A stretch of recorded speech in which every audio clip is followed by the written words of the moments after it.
This episode is actually a chat that I had with Alicia McKay, the straight talking strategist, 2 years ago. I spoke with her about connecting HR strategy, culture and leadership, given that HR best practice can't exist in a vacuum. Alicia tackles the tricky stuff in life and work and leadership, and she's specialised in different work with local government since our chat, but she brings so much to the table. She's working with New Zealand and Australia's most senior leaders in government, business and community, and she brings fresh perspective and sharp insight. She's seen the good, the bad and the boring, and both of us loathe bureaucracy, buzzwords and bullshit. So strap yourself in for an hour of unscripted straight talk about strategy, culture and leadership. Welcome to Reimagining HR with Trina Sunday, the rule-breaking podcast where we challenge our thinking and our current people practices. This podcast is for time-poor HR teams and business leaders who are feeling the burn, lacking laughs and not feeling the love. I'm Trina, your host, and I'm here to cut through the BS, explore different ways of thinking and create high-impact HR functions, because happier, healthier organisations are better for our people and our bottom line. So if you are keen to flip traditional HR on its head, hit the follow or subscribe button so you're the first to know when new episodes drop. I'm here to help and also to shake things up. So let's get started.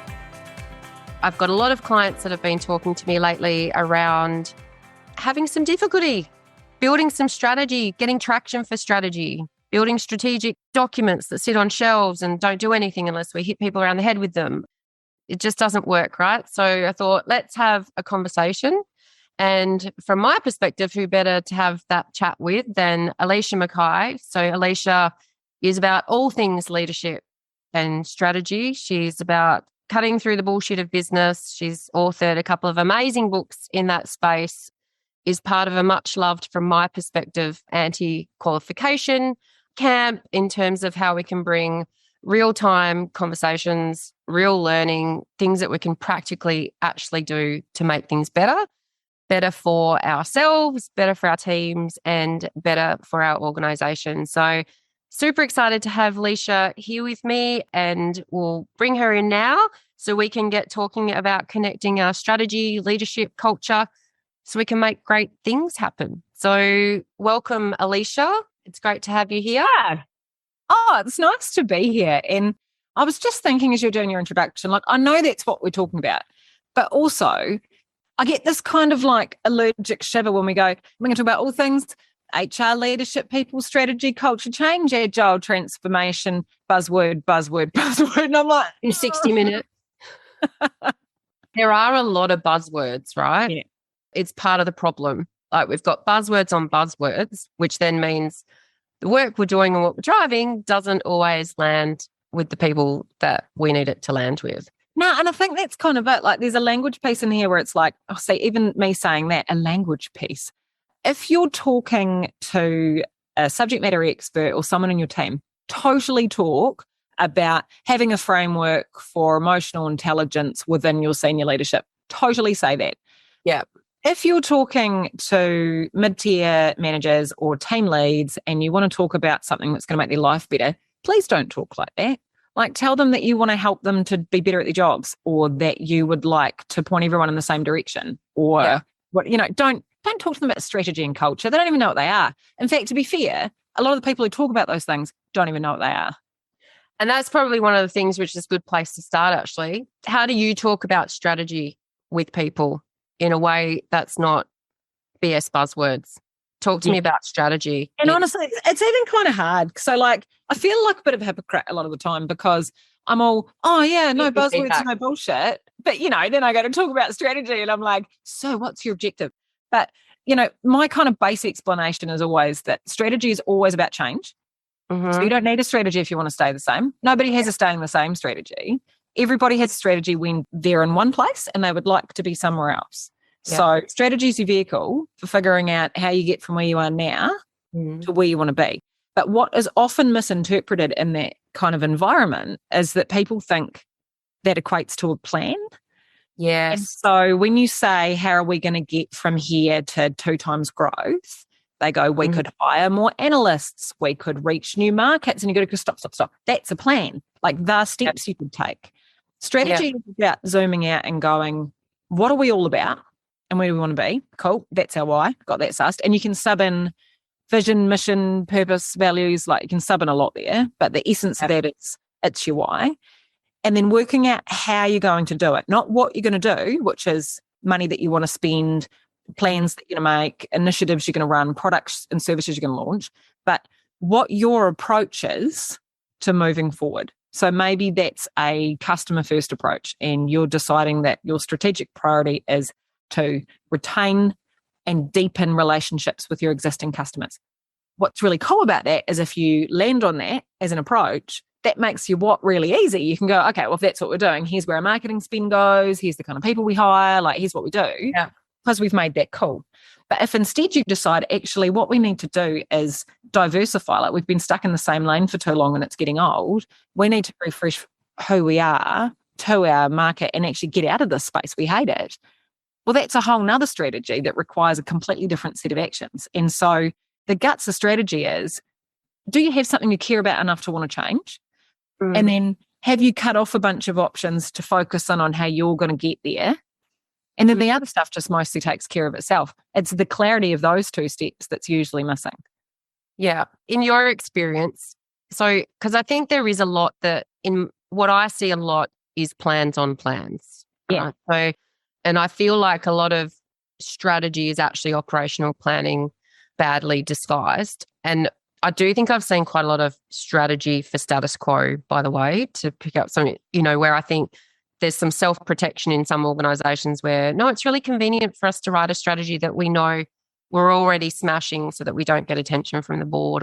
So there's some elements of that, which is where culture can sometimes come in.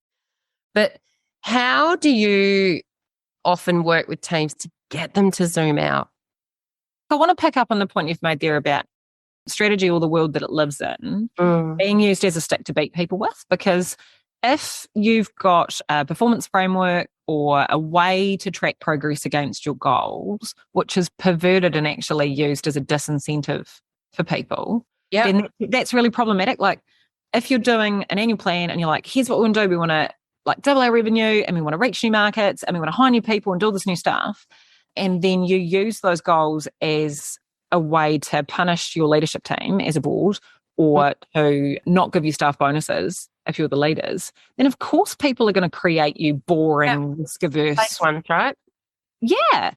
You can't do that. And if you are wondering... Can't do that, everyone. You can't do it. Like, there you go. You heard it first. You can't do it. So in my experience, every leadership team or board that I work with that tells me with their mouth, we need people to take more risks. People here are too risk-averse. Well, there's a reason for that. And the reason is, A, you're actually risk-averse. And every time they put their head above the parapet, you knock them down. And B, there's no incentive for them to do anything new. Yep. So that's your job, to create the environment where they want to take risks and they feel safe doing it. Yeah. And that's where I feel like you can't talk about strategy without leadership coming up, right? And without culture coming up, because it's kind of, if you do have a risk-adverse culture or you have a blame culture, avoidant, that fear and insecurity to make decisions, to make bold moves, then there's not going to be a strategy that inspires anybody. Oh, 100. And it starts at the top, right? So I had an example recently, which I thought was quite good, which is a bit of a lane change, but makes the point, where in rural Victoria, when everyone in rural Victoria was in lockdown, a large government agency that deals with those places, unnamed, was trying to make a relief fit to support their people who were stuck at home. They're all in ISO. They can't get into the town to get what they need. And they're like, shit, this is no good. And so they sent out a really thoughtful email around wellbeing. And they said, look, here's a memo, and we just need you to know that work is not your priority right now. And if you have to be with your family and look after your own physical and mental health, that's what matters most to us. Now, that's great. But that email was sent at 11:30 p.m. on a Sunday. Right. So at that point, it doesn't matter what the email says because there's no walking the talk from the top. Yeah. And that's the thing about boundaries, right? It's that leaders that will say, I don't expect that you're going to put in the hours that I'm putting in, and that martyrdom that comes through. And it's like, come on. It's the symbolism of it when you've got people that are wearing that badge of honor in terms of the hours that they're doing or what's happening. Oh, I'm so tired. I had to work right through last night to get this strategy into the board. Or and so what you're saying is, hey, if you're like a pleb like you don't have to. But if you want to be at the top like me, if you want to succeed in this place, this is what it takes. That's what you're saying with your behavior. And if you have done a good job of hiring ambitious staff that really give a shit, which hopefully you have, well, they're going to take that on board and go, okay, well, I want to be a leader, so I'm going to have to do that. And it's like, I tell my kids not to swear, and I swear. Yeah, not great. But the thing is, they don't swear in front of me. And here's an important point, I reckon, because I say to my kids, look, it's not okay for you to swear, but then I regularly swear. They may not swear in front of me, but make no mistake, they will be swearing. Yeah. It's then what's visible versus what's invisible. And I think that true change is going to come from where we have transparency and visibility over where it is that we're going and who's coming along with us. Try not to say on the journey because. And since COVID, not only are they on a journey, they've got roadmaps, they've got blueprints, they've got it's good, isn't it? Yeah. But to come to your point around, okay, how do you get people in the right headspace? It's actually not very complicated. We just make it really hard. And so there's kind of two important components of it. Like if we accept that the why and the how are the most important kind of strategic pillars and that the what comes after that, well, getting people tapped into the why and pulling them out of their own headspace, it's just asking them really important questions like, why do you actually care about this work? And how does what we do make other people's lives better? Tell me about that. So it's all of a sudden going, instead of focusing right now on what's in front of you and what's in your email, go and look, just put your head out the window and think about how you're affecting your customers and your audience and, your community. So that's the first one. And then the second one is to push out horizon. So if we're talking why still, is to push out horizon. So we're not good at thinking about 10 or 20 years in the future. And one of my favorite things to do is a technique that was pioneered by Cameron Herold, and it's called vivid vision. I have people write me a story and it's set 3 or 5 or 10 or 20 years in the future. And I say, I want you to write me a story. And right now it's April 2042 and you still work here. Can you believe it? I want you to write what it's like for you to come to work in 2042. What do you see? What's the headline on the newspaper? Who's here? What have you been doing? What does it smell like? What does it look like? Write me a really cool story. And so people write these visionary stories where they're like, I send my hologram into our Asia office to connect with the innovation work. Yeah. And once you've done that and you've thrown your perspective that far out, it unlocks a piece of your brain that can see and feel it. Because otherwise you don't connect to it. Yeah. And so we did that here recently, but it's 2027. We're like, it's 2027. Here's a letter I'm writing you guys from 2027. And holy crap, it's so great. Here's what my day looked like this morning. It's so good, right? It's how you get your why. Your how stuff is generally about alignment. So you don't need most of your team to figure out what your strategy is in terms of the approach. That's a trade-off conversation that's had between your executive and your board. That's fine. They make a recommendation, the board decides, you move on. What lets people down is that they don't line up the way they work with what they say they care about. It might be that you are an education provider who doesn't fund professional development for your staff in times of financial constraint. Yep. If you don't line up what you do with what you say you do, it doesn't work. It might be that you're a wellbeing company that doesn't provide any mental health support for your staff. It might be that you have an organisational value around making work easy or making people's lives easy, but your procurement system is so frustrating that your suppliers can't get paid and half your payroll's messed up. And those things, those engine room pieces are what drives the day-to-day reality of a strategic vision. That's what drives the storytelling, right? That then brings strategy to life and makes it something other than a strategy. And it is around that, from my perspective, and with the HR game changers that I'm working with that are trying to really level up in terms of what they're doing. And that's where most people that are joining us here today will be, it's not because you're shit at strategy. It's because people have an appetite for leveling up, we're wanting to look at things from different perspectives. And I think some of it, it's that, without wanting to use the word philosophy, but it's knowing the core of that care factor and knowing what that relationship looks like that then translates in the space I work in with employees. But that then directly then flows through to customer relationships, customer experiences, and in turn kind of the business success type stuff. Oh, 100%. I've always thought that internal or support functions, which I hate the words of, but let's roll with it, they're the engine room of strategy. So the misperception often with strategy is that it's done in the leadership room and then it's up to frontline staff to make it happen. But actually, the enablers that build the systems and create the conditions for whether or not we can and do work that way, they sit in HR, finance, policy, procurement, legal, customer services. That's where we actually either make it possible to go in the right direction or we don't. And when we leave people out of those conversations, what we get are situations where, okay, so I've got a newly established business unit at Auckland Council about 5 or 7 years ago, and they're called the Community Empowerment Unit. And their job, now that the council has amalgamated, is rather than directly delivering community services, they want to create a centre of excellence and empower communities to deliver their own locally focused, tailored services. Cool strategy, right? Yeah. So they've got a great strategy and a very clear vision and very clear way that they're going to deliver on that as a unit. 18 months in, I get an email saying, I need you to come and facilitate a session with our team. I think we need to refresh our strategy because we're just not getting the results we expected. Our KPIs are terrible. I'm like, okay, all right. So I come in. Now, before I even get into the session with these leaders, I had to register as a supplier with Auckland Council. Yep. Right. So here we go. Now, in order to be a community service provider with your community empowerment lead, you need to register as a supplier also, whether you're running a yoga class at a community hall or a youth safety group who needs to claim expenses back for the supplies that you've ordered, whatever. You've got to register as a supplier with Auckland Council. Now, having been through that process, even though it is needlessly complicated, but let's not go there, the first section where you have to fill in your details has a thing in it that where you upload proof of your $2 million in professional indemnity and public liability insurance. Yep. Cover your ass first. Yep. Now, how many yoga classes at Pukekohe Community Hall do you think have $2 million in PI and PL insurance? None. So at the very first hurdle, it's knocked out. Now, if you went and talked to finance, who operate in a completely different part of the organisation, and you went, what's this about? They would say, excuse me, Alicia McKay, this is a best practice finance and procurement system.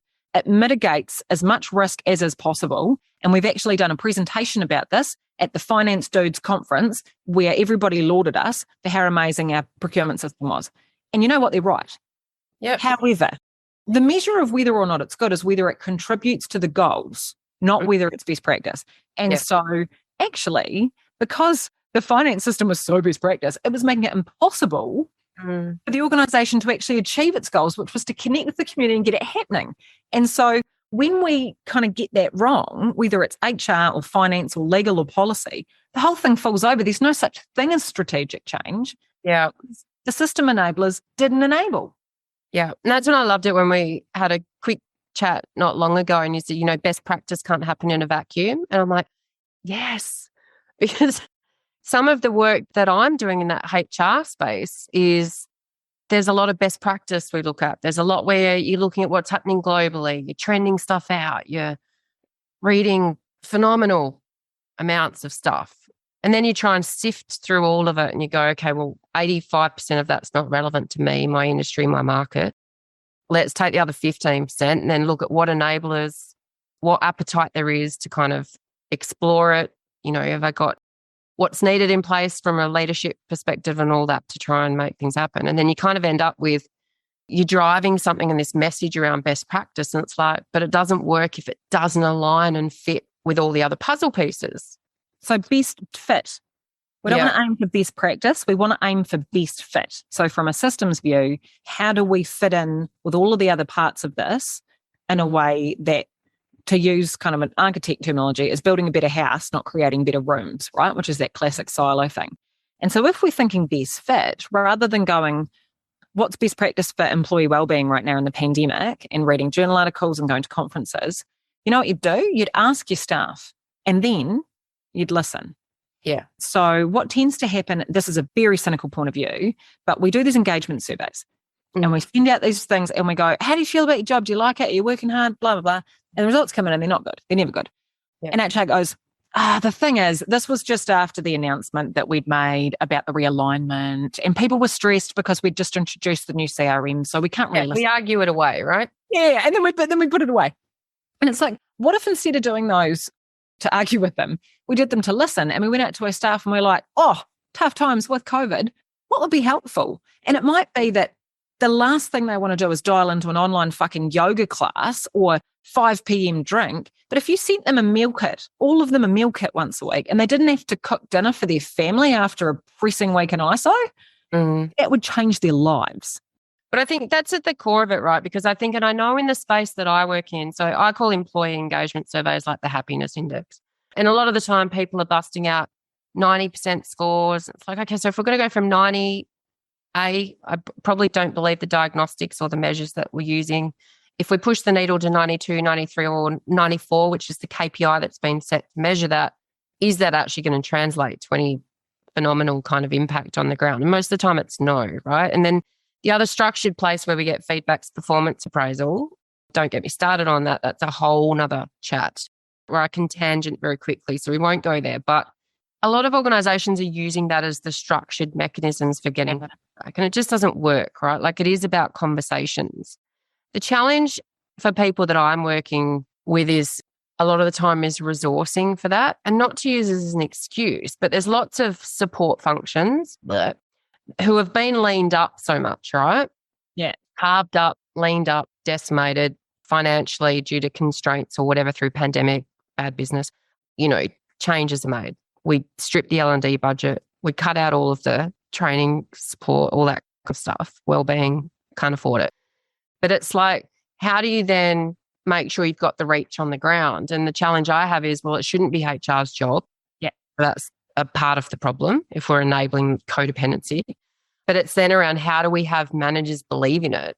These are conversations that can be coming organically from them with their people. And all you've got to do is weave in a question into a chat that you're already having. And that to me is a sign of a lot of the time that doesn't get traction because the culture's not that. Given we're talking about HR, this is a what's your job conversation. So totally get it. Everybody's stretched for time. But what is your job? Is your job to respond to lots of forms that have been filled in, that have come into your email? Or is your job to create an environment where people grow and feel good at work? And if you decide that your job is to do that, well, that will change how you prioritize what you spend your time doing. And from a leadership point of view, what's your job? Is your job to do finance or customer service? Or is your job to enable the success of your business through people, which I think it is? And if that's your job, then you're spending your time asking questions of people like, do you know how you fit in? Do you know where we're going? And more importantly, what's making it hard for you to do that? Yeah. And listening to the answer, right? So when people say, no, I don't understand how my contributions fit and make a difference. All right. Thanks for that feedback. Exit stage left. There's wonderful opportunities to really make a difference and shift things from a leadership perspective. That is such a what's your job thing to me, because I'm like, as a leader, your number one job is to know where the direction is and to make it easy for other people to connect with that. Like, that's your first job. And so I get all like wound up. But like, Crown Law is a good example. So government legal services in New Zealand, wound up. I'm doing their org strategy with them, and to their credit, as part of their process, which was awesome, by the way, they had me go and run some workshops with their kind of like middle tier to be like, what do you think about this? This is where we look like we're going. Are you going to be able to do that? What would that mean for you in your job? Like, what would be hard about that? What would we have to change? And it's great chat, because they're like, okay, well, you can talk about thought leadership, but currently we have a billing utilization rate that would have to change. We'd have to change the way we fund things, or our people can't do this. And we're like, yeah, awesome. So this is all system stuff, right?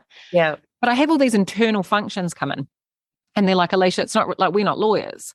So if you're going to talk about, creating social good and, providing thought leadership for the legal community, we can't do that because we are IT and libraries. And at this point, I pretty much like throw my whiteboard marker on the ground and I'm like, are you fucking kidding me? I'm like, these people want to be thought leaders and out there telling the lawyers how to do their job. How the fuck are they going to do that if they can't access previous case files in a logical way and they haven't got support to prepare and disseminate materials? Yeah. And IT doesn't let them do it. Like, are you kidding me? You guys are the most important part. And they're like, oh, yeah. And I'm thinking, shouldn't be me telling you this. It should be leaders who are going, you guys are so critical in your pace to how this place works. And I want to make it easy for you to be great. So tell me, what's making it hard? And the stupid thing about that is, especially when I go in and run in Crown Law, they're awesome, actually. They're like teachers' pet students out of some of the places I've worked with. But people want me to run them so they feel comfortable expressing feedback that isn't career limiting. But every time I go and run them, and to be fair, people are a bit more like brash with me and honest with me. And they're like, oh, look, stupid. And I'm like, yeah, tell me about it. Tell me more. They've told everybody this more than once. They've filled in an engagement survey where they've gone, we can't even share a cost code. What do you mean collaboration? Yeah. Where they've said, our job description or our salary bands make it impossible for us to do what you want us to do. Where we've said, we can't have the agile workforce you've put on the poster because our current recruitment procedure is so lengthy and needs so many approvals that I can't act fast enough to get good talent, and I can't offer them $5,000 more because it's out of my delegations. Like, they have told you this. Yeah. But you didn't listen. Yeah. And I think it's frustrating as an external person where you can see from the internal support functions perspective where they're like, I've said this 50 million times. And then you come in as the external person, you say the exact same thing and an exec team listens to you. Yeah. And it's like, and so I'm really careful around saying, this is what your team have been telling you. This is what, like now's the time to listen. But you watch physically support function, and we need to stop saying that. But, these kind of. What about like enablement wizards or like the people that actually make it possible for you to be fucking awesome? Like, what would you like to use it instead? If anyone's got some suggestions for that, we'd love to hear it. But I think that it is about enablement, right? And I think it's the same for that leadership piece where it's not about leadership development programs and all this kind of crap a lot of the time of forcing people into a room where 80% of the people in the room don't feel like they need to be there because it's come from a leadership competency framework that's been built. And then we're going to force everyone through this funnel. But it's that manager enablement bit as well, where it's then like, because I do think to your point around this is leaders' number one job, right? I probably work with a lot of leaders that would not acknowledge that that's the number one part of their job. Because probably no one's told them and supported them in that is their job. No one's gone, like when they got the last promotion, so they were like the best accountant in town, and then they were the team leader of the accountants, and then they were the finance manager, and now they're the CFO. And no one at any point along that journey has stopped and said, hey, you don't need to know that much accounting now. Your job now is actually about enabling the future of your business through the people you lead. So can you just put 30% of your time there? No one has said that. So how could they possibly know? It's like we onboard people when they come in as a grad and then we don't give them any transition support when they move laterally upwards and anything in between. So it's like we leave people to fend for themselves and then miss all of that alignment, right? Because it is about alignment. It's all about alignment.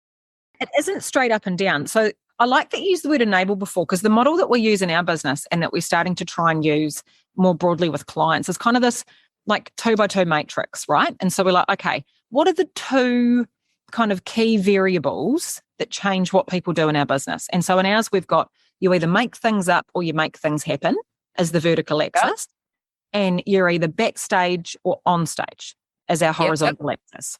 So what we end up with is, if you're me, you are on stage and you make things up.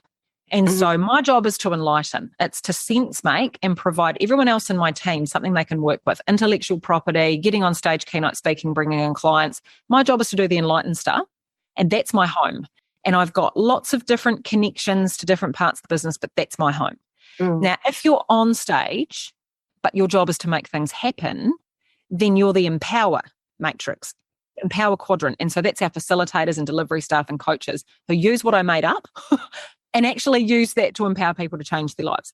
Yeah. Move along one quadrant and you've got backstage and make things happen. And that's our enabling quadrant. And so that's operations and our HR and our, all this kind of back end stuff, which if that doesn't happen, nothing else works. And then the top quadrant is our elevate quadrant, which is where you make things up and you're backstage. So it's marketing, sales, production, video, design, that kind of stuff. What we do when we have these conversations is we go, right, so there's no hierarchy here. What there is a web. There is a web of mutual reliance and accountability. And there are strings that run through each of these quadrants that connect us. And you rely on every part of this business. So nobody's better than anyone, including me, right? You rely on people for different things and you're accountable to them for different things. But if you don't stay in your zone enough, the whole system falls over. And so that zone chat that's just going from the very beginning, we're not giving you a role title that sits in a bloody structure, which is designed for silo. We're going, what's your piece of the puzzle and how are you so important in making it all work? And it's a completely different chat from, Oh, you're over there and you report to so-and-so and that feeds up through there in your KPIs about something that has nothing to do with our big objective, right? I think it's part of the benefit because it's a phenomenal model, right? Because it's all built around interconnectedness. We start there. We start at, Yeah. Yeah. And I think that's the challenge with traditional large-scale organizations that we've built around hierarchy. We've built in systemically power structures. We built silos. Literally. We draw them. We draw them. And because it's the same with I was talking or looking at some content around, talking with a couple of people around circular leadership. So they're big organizations and they've moved to circle leadership where it's like, the team's enabled to make the decisions, do things. And I love that the parallel was drawn of, like if your team's not making decisions though, that as a leader that you don't agree with, and you don't let those through, then you haven't truly empowered your team. If you're building these kind of fake, innovative team management structures, but then you're wanting to sign off on everything or everything that's ever happened you've approved, well, it's approval and you've still built decision-making hierarchy, and even though you're trying to build a different way of looking at it. When you talk about alignment and we talk about everything needing to be connected and we talk about not having best practice in a vacuum, how do you navigate so let's say HR are trying to drive some really phenomenal, cool stuff, right? They are on board. They've made the transition from HR strategy to people strategy, which, in my world, like there's quite a difference, and they're trying to do amazing things. But the other things that they need to connect to or the other areas they need to connect to are not thinking the same, not aligned, not connected. How do you cut through? Well, if they've managed to develop a people strategy without talking to the other people that work there, then they're doing it wrong, would be the first thing I would say. They probably talk to them, but they don't have, I hate the term buy-in, but the reality is people don't believe. Yeah. They don't believe in what you're doing. And they can't, right? And so they actually can't. And there's a conversation that needs to be had, I think, within teams, whether it's within HR or within IT or within policy, that goes, you are holding on to a vision of the future that nobody else knows about that. Yeah. And you hold it in your hands because everyone is walking around at work, banging into others, frustrated that no one else can see how important the thing they know the most about is, while maintaining a simultaneous ignorance about everybody else's piece of the puzzle. And so I learned a new word 2 days ago. A workshop participant gave it to me and I love it. And it's Sonder, S-O-N-D-E-R. And it's the realization that everybody else's inner lives are just as vivid and complex as your own. And I reckon we need more of that at work because what happens is your HR people are going, oh my God, these backwards idiots. Why can't they see how important it is to do leadership development? And the engineers are going, fucking HR. If we don't maintain this asset by the end of the month, we are out $2 billion. I can't even talk to them, right? So it's this chat. And so this is going to sound really dumb, but the most useful exercise I've done with teams who feel like they're trying to drag other people along and they can't, there are two things I do actually. One of them is to get a bunch of representatives in a room, whether it's like an ELT or whatever, and I have to draw a tree. Now this sounds really dumb, and I did this in ISO at one point, and while they were drawing their tree, I wandered through to grab a coffee in the kitchen, and my partner Cam was in the kitchen, and he's like, aren't you supposed to be in a workshop?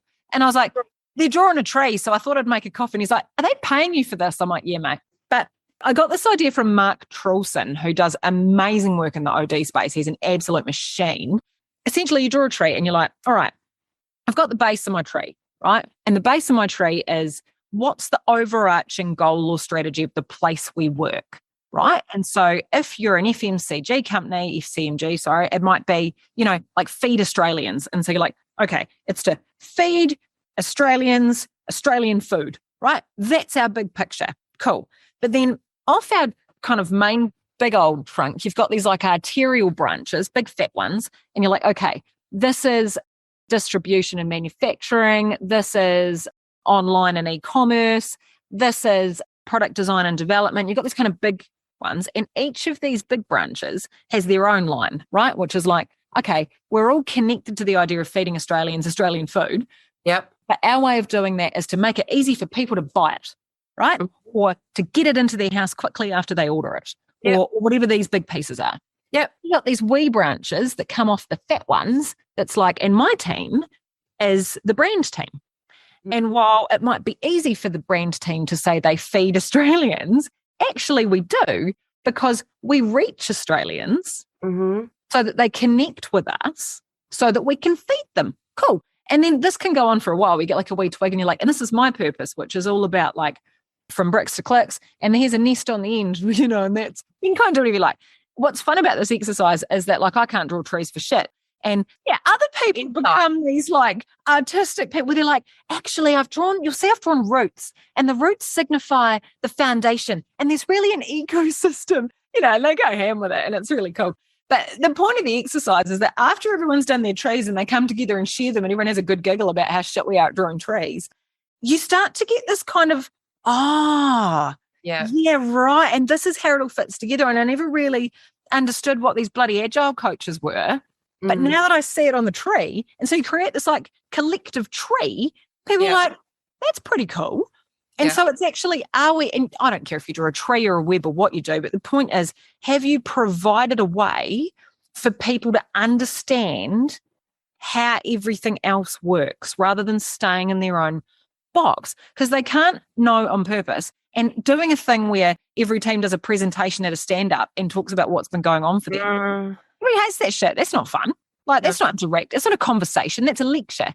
It needs to be in conversation. So that's one thing I do. The second thing I do that is absolutely amazing is I do role plays for people. Because what's really hard to do is to change your opinion without looking dumb. It's just hard. We don't make it easy. And so instead, you just do a fun thing where you're like, okay, you're the customer service person today, and you're a customer today, and you're the boss today, and you're the chairman. Tell me what's going on for you. And everyone has a laugh. Again, this is a consistent feature. And they're like, actually, as a customer, I hate this because I can't click on the thing I need and blah, blah, blah. And they're like, And just spending that, 15 minutes pretending to be someone else was enough. They needed to snap them out of their own silo, because actually the way we work, as you've said with the structure, the way we work encourages us to be blind to the struggles of others. And you're not going to make any progress if you're sitting in your HR bloody kingdom talking about how dumb everyone else is for not getting on board. Like, go and be them for a bit. No one would do that, I'm sure. This is where the opportunity is that I get so excited about, though. Like working in the HR space or the people culture space, I don't care what you call it in terms of how you... Oh, you're not allowed to say HR anymore, eh? It's like not a thing. I do in the sense of purposefully in terms of saying, reimagine HR, because I want us to reimagine where it is, right? And it starts a conversation around people going, you can't say HR, we're not resources. If you say I'm your greatest asset, then I want to punch you in the face. But true, right? Like, because it is a resource and it's been a numbers thing and there's a legacy attached to language. So it's not to be dismissive of it, but it's fundamentally changing what you do that's important, not the labels. Yeah. And so the approach in terms of if you're moving to that people and culture space and you're talking to that space, where I get excited is we do work across every single area of a business. Right. And you've got visibility. So phenomenal. And I mean, and maybe it just depends how you're built, and I'm built this way and I get stupidly excited about it, but it's like, because I love learning new stuff. I love going and seeing what turbine machines being built over here and how cool that is that fits together, and, be like, God, Bob, you've worked here for 30 years. What the hell? Talk me through it. What's kept you hanging in? And you chat about retirement because he's just looking for his super. But there's always something else, right? And that's where the storytelling is. And I think we've got lost a bit in our development of strategy, in our drive for culture change, in how we relate to leaders, in all of it. 100%. The relationship bit, right? Now, what you got right about the chat with your wind engineer is that you didn't say, here's why it's great to be a wind engineer. Here's a PowerPoint slide with 6 bullet points on it to enable you to see your piece of the puzzle. You said, this is cool. How did you do it? I almost feel like this is so simple I shouldn't have to explain it, but let me do this. Right, here's Change Engagement 101. If you want to get people on a journey with you and you've got a new idea and you're like, actually, I do think this contributes and I think people will love it when they're like in it, but they don't get it yet. If that's you, you've got one of them, listen up. Here's how you do it. Step 1, when you send out your meeting invite for your launch or your discussion, do not, under any circumstances, name it the Agile Continuous Improvement People and Cultural Revitalization Initiative Workshop. Do not do that. All right. You have to name it something like cool stuff to make your life easier, free Tim Tams, right? That's what you have to name it. It's got to be in someone else's language and immediately say what's in it for them, right? Now, if you're lucky and half the people that clicked yes turn up, when they walk in, you do not put your slides up and go, this is going to be good for you. I'm going to tell you why. Now, you can read them, but I'm also going to say them with my mouth. So listen, you do not do that. Instead of tell, and this is so easy, here's what you do. You ask. You say, what's making it hard for you guys to be awesome at the moment? Yeah. And then, get this, they'll tell you. And then you go, yeah, right. So you want to make the boat go a bit faster and you want to be able to pick your own training and development instead of having it in the thing. Is that right? And they go, yeah. And you're like, why would that be good? Hear this? So saying it back, ask another question. Why would that be good? And they say to you, well, then I could feel like I really own the direction of my role. I just feel like it's more mine and people would actually listen to me. And you're like, yeah. So if you had more say in how things worked and you could see where your career was going, you'd enjoy your job better and you like it. And they're like, yeah. And you're like, cool, guess what? We're going to do that for you. Do you want to see the strategy? And then they go, yeah. And then you chat about it. And then get this, once you've chatted about it, which again is a conversation, not a lecture, you then go, how do you see this working for you? What do you need from us to make it happen? Question. And then they tell you, and then you give it to them. Yeah. It's really easy. And all you need is Tim Tams. You don't even need a projector. Save on AV and use your AV budget on consumables. Yeah. On board. And then just make it engaging and ask people questions instead of giving them a fucking lecture. And they'll be on board so fast because you've connected to their actual lives. You've given them space to think about how it works for them. And then you've made it easy for them. Yeah. You didn't even have to know anything. You know what's cool about that? You don't even have to know about the strategy. You just have to ask good questions. But a lot of the time, don't you find, though, that you do know what those answers are? Because a lot of the time people are tuned in and the strategy's not so off the mark. And that's why you can then say, well, this is why we're thinking, I think we've got you covered here. Because, but the problem is being able to show that you didn't develop it, right? It's that it's come from your people, it's come from, that place, because that's where ownership comes from. And accuracy is a very poor goal. You can either have accuracy or you can have alignment. And I'll tell you which one gets results in a business, and it's not accuracy. I don't care if you know the right answer. Being right doesn't get things done. It's a very lonely space to live, being right all the time. So instead, if you focused on delivering things that people wanted, you get there. But the thing I always try to explain to people about strategy is I'm like, what you don't want is a strategy. If you give me 45 minutes and an internet connection and maybe a Canva account, I can give you a strategy that you will be genuinely blown away by. You'll be like, how does she know? You'll read the one pager and you'll be like, we are the innovative leaders at the front of agriculture. And we do value telling the truth and respecting our clients. Wow, how did she know? Perfect. She even knows right. That's easy. That bit, anyone can do that. Yeah. Not anyone. I'm underselling it. But anyway, that's not the thing. You know what the answers are. You know what pisses them off and you know how to fix it. But that doesn't help you. What helps you is the connection to people, and taking them on a journey actually means having them sell themselves on it. Yeah. Because that's what builds, the how coming to life, right?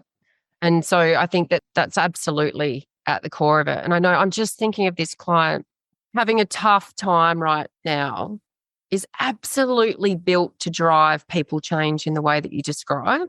Yeah. But they're in an organization where that approach just doesn't fly. So they're not empowered to walk into a room and to be like, talk to me about how we can make your life easier so you can smashing it out of the park, right? What is HR if not that? Yeah. And I think this is the challenge for a lot of my clients is that, and this is why the culture is that, I call it the handbrake for effectiveness, right? It stops anything from working. That's cool. And it's kind of trying to work with them around how you kind of work through that. And it means that sometimes you've got additional stuff to do before you get to step into that room and have the conversation that you need to have. Here's a grenade though. What if you just did it? Yes. So another client did that. They're in a new job now. The new job better? Yes. And so this is the thing, right? A lot of the time we talk about the fact that our organization's culture is avoidant or it's fear-based or it's a risk-averse, right? We have to step into our own power as change makers around how far we're prepared to go. Now, there's an element of risk you need to look at for that. I'm a sole income earner, I'm a single mum, or I don't have the capacity to absorb any loss of salary, blah, blah, blah. There's lots of real life stuff that you have to factor in. So I'm not being dismissive of that, but it's like, if at your core, you know you want to work in a different way and make a difference, those are opportunities for you to get real-time feedback that place is never going to be the right place for you to thrive. And it's that conversation around survive, thrive. I don't want to survive. Imagine that, okay, worst case scenario, you lose your job. So you go home and you're in alignment with your values, but you are worried about being broke. And so, first of all, you're in a buyer's market with your skill set. Yeah. Right? So you get out there, seller's market. Anyway, employees market. So you get out there. Employee market, yeah. You've got a bunch of people that want to give you a job. And at the interview, they go, oh, could you tell me what happened at your last place of employment? And you say, I was passionate about connecting people to the strategy, that instead of following the bureaucratic process, I went and connected with the staff and fed that back to leadership, but they didn't like it. So we weren't a good fit. I was happy to leave. And so the reason you left was because you cared about doing something in an awesome way. Who doesn't want to say that in a job interview? How much better is that actually as a story than I was really successful in my last role? You go, I cared so much and I wasn't prepared to have my values compromised and I made shit happen. And you know what? I lost my job over it. Do you want me to work for you? And they will be like, yes, we do. Yeah. And if they say no and reject you, and this is what I say to my coaching clients, it's like, it's a gift. Yeah. It is a gift for people to turn you away at an interview because your approach doesn't fit them. It's like, if it's not in alignment to how you want to work. Yeah. How good to learn that so early. Learn it before you go in, because it's hard when you're in, and then you're trying to find new information to figure out, is it me? And this is where it's about, I bring woo-woo stuff into sides of my business and people are like, what's woo-woo? Like, it's like, because it's intuition stuff, right? You've got to tap into the vibe. It's the vibe of it. It's the castle. It's, it is about trying to trust that. And I think if you lose it, any attempt, especially in the people strategy space, isn't going to stick. And totally. And I don't believe you. Let's be clear on vibes, trainer, because if you want the science for vibes are that your body has stored collective memory of cues and micro cues and situations that enable you to make good judgments around character and choices. And sometimes the logic of your brain of the professional persona you've created make it difficult for you to have that as a thought, because your brain's one part where you've got a whole neuron system that's got a memory in it, but your gut's another. So your gut's got a whole lot of stuff that's stored from experiences you've had. It's not woo-woo shit. It's just information that you access on a different level that you find hard to do while you're being polite in a job interview. I can't wait to share with you the next woo-woo event that I have run through the platform. Yeah. But it is, because it's about energy as well, right? It's energy out, energy in. And it's kind of like, so when you're having those conversations like, your Change 101 example, and there's a free flow of energy. When you're going in and you're presenting something, you've straight away got a barrier around the fact that you're sucking the energy out of the room for a start because it's boring. But there's not engagement. And where there's no engagement, there's no energy. So and honestly, you want to talk about alignment. If you are doing a job where the purpose of your job is to support other people to thrive, and you are not thriving or supported to thrive, there's no way you can help other people do that because you're already out of alignment. It's not your fault, but it's just that it doesn't work. And people know. They just know. And the same way that the wellbeing email didn't land because the leader had no wellbeing, and the training company who cut their staff's learning and development budget didn't keep good people. You've got that at a personal level too, where if you're not thriving, there's no way you can do that as an HR professional to help other people do it. So either figure out what your delegations actually are, which are probably higher than you think, take a punt, have a stab and have a go, see what happens. 60% of the time, that's actually going to work out great. 40% of the time it's not, which is brilliant because that's a piece of information about whether this place is for you or not. And then you move on. Great. I've never seen a delegation that's written that says that you specifically can't have a conversation with someone. It's generally always built in governance. It's built in compliance. It's built in governance. It's built in arse covering. Delegations aren't built for relationship building. And they're certainly not built for nurturing them. They're certainly not built for maintaining them, fostering them. This is some mic drop shit right here. When people are like, I can't run that workshop. And you're like, do your delegations expressly forbid conversation? Because I don't think they do. Mic drop. That is so good. I'm going to take it somewhere else. It's going to come up in a workshop and I'm going to be like, this Australian HR expert that I know, Trina Sunday, she once said, I've never seen a delegation except once that said you can't have a conversation. And they'll be like, whoa, it'll be great. And when I say that one time, and just to contextualize, like in some work with a client yesterday, they showed me a relationship matrix. Yeah, it's a bit scary. Like your whole body starts to contract when you even start. I keep up a little bit, but I've got an open mind. Tell me how it works. No, you don't want to open your mind. You just want to shut this shit down. But it's like it's hierarchy across the top, essentially. External stakeholders down the left. And it's basically a green or red light or whether you can talk to them or not. Not joking. Okay. Don't tell me who this company is, but what I want you to do after this, just for fun, is to go on their website and the bit where it says drop down our values and our mission, just click on that and see what it says. And I'm assuming it's going to say things like, we care about people here, we collaborate, or we're open, or we listen. It'll say something like that. So I'm inherently aware of what their values are, given some of the work I've done with them. And yeah, but it's where there's the mismatch, right? It's the mixed messaging. It's the, saying that you want the organization to roll a certain way, and then the way you systematically build out any innovation, connection, or agility just is what thwarts kind of people being able to step into that space. So honestly, and I reckon, I'm just thinking about this for HR, because one of the most common pieces of advice that I give a leadership team is like, how do we make strategic process? I'm like, just have a wee look in the mirror first and make sure that before you go out and tell your community or your customers or your staff that they have to behave a certain way, just need you to check that you're living and breathing that yourself. Otherwise, it's not going to work. So, and usually we're not, because we're all hypocrites. We don't mean to be, but we just are. So you have to fix that up a bit before you go out. For HR, when you're putting together your people strategy or your L&D strategy or your OD plan, and you are frustrated by being unable to take people with you with a new way of thinking about how they work with people, I just want you to check really quickly when you've got your pillars or your principles or what you've said, and check you're doing that first. Because if you're not doing that, you cannot go tell someone else to do it. Yeah, I think that's absolutely kind of a sense check that needs to happen and hasn't been happening, and it's thwarting the strategy space in terms of being able to shift some of that. Because I think because there is this busyness and heads down and churning out work and all that kind of stuff, that's not where strategy blossoms. That's not where creative thing, it's not where inspiration lives. Bad conditions, like if strategy's like bacteria, then it needs warmth to grow. No? Is this not a good one? I'm going to shut this down. No, because you've got to water your tree, I guess. Oh, okay. Yeah, we can go back to the tree. Yeah, we can fertilize it down. But it needs to be out in the sunlight, Trina.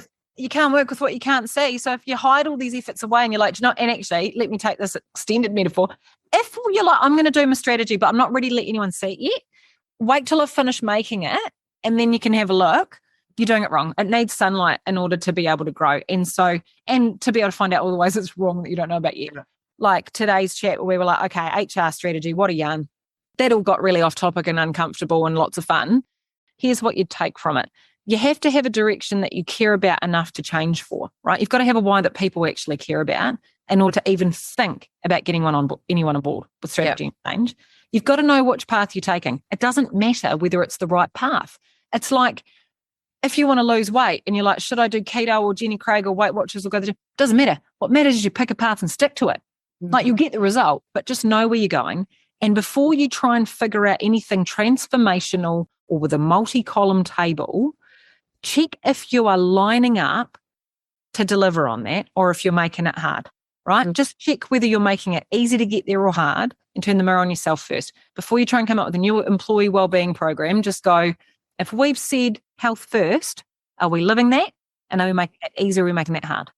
Well, that's the execution, right? Like a strategy is only as good as the execution. So if there isn't that lens put on it really early, then you're going out and then you're building a rod for your own back that you can't deliver on. And well, strategy's not alive until it oxidizes with the real world. Yeah. It's just a piece of paper. And when you take your first step towards something, when you're like, you're pregnant for the first time and you're like, okay, this is in theory like a child living inside me. But then you like buy its first outfit and you're like, holy shit, there's going to be a person in this. This is amazing. Or you're like, I'm going to grow my business, blah, blah, blah. But then for us, our one's been, we're hiring new facilitators. And we've just started in the last week booking new jobs into the calendar of a person who is not yet hired. And so we're like, okay, this is real. Like we talked about this, but this person has a calendar and they've got work to do in June. So holy shit, we better make it real, right? It doesn't need to be a big unveiling. Just take the first step toward making it real, and then you can believe it. You can grab it. You can touch it. But you've got to let it oxidize. Yeah. And I think that's where the Change 101 stuff fits in, right? Like, I think the days, and especially in the people strategy space especially, but I think it's consistent everywhere, it's that you need this groundswell, you need a change movement that comes from where it matters the most. And that's where the bulk of your people is, not a top-down. If nobody cares, are you sure it's right? If you can't convince anyone, it's probably wrong, mate. Yeah. But this is where I think there's a tension around how we misunderstand what we have to put into a strategy because we think that's what needs to be in the strategy for it get approved. Yeah. And I feel like we get lost in that a little bit. So I think if the strategy is what we care about, how we're going to do it and how we're going to make cool things happen, it's outside of the strategy document where the conversations happen around, you know, if we've got engagement, there's 5 times the productivity that's going to come from this space. This might translate to this profit, but it's audience driven, right? Oh, I just realized I haven't made a really important point because I always forget that it's a thing people don't know. Strategy's not an output, it's a process. Yes. Sorry, I just wanted to make that real clear in case anyone's like, oh, strategy, you mean the thing I made? No, strategy's not an output. It's not a deliverable. It's not collateral. It's a conversation. And that's where really a lot of HR strategy, for example, is a HR plan. Because, you know, like that's what it is in reality. Like it's a document. The output is actually the plan. It's reviewed once a year and it's measured against some metrics. That's not strategy. That is a creation, but it's not a conversation. And that's what strategy is. And I think that it's trying to find where it sits in the middle, right? It's trying to look at how you can set the right conditions for having really great conversations that are going to inform strategy, adopt strategy, and smash strategy. Thank you, Alicia, for joining us. Take care. Thanks, everyone, and we'll see you next time. Thanks for tuning in and leaning in to this week's episode as we look to reimagine how we show up for our people, organisations, and community. Reach out to us via our website at reimaginehr.com.au with your HR horror stories or suggestions of people you'd love to hear from or topics you want to explore. It's all about people, purpose, and impact, and we are here for all of it. Until next time, take care, team.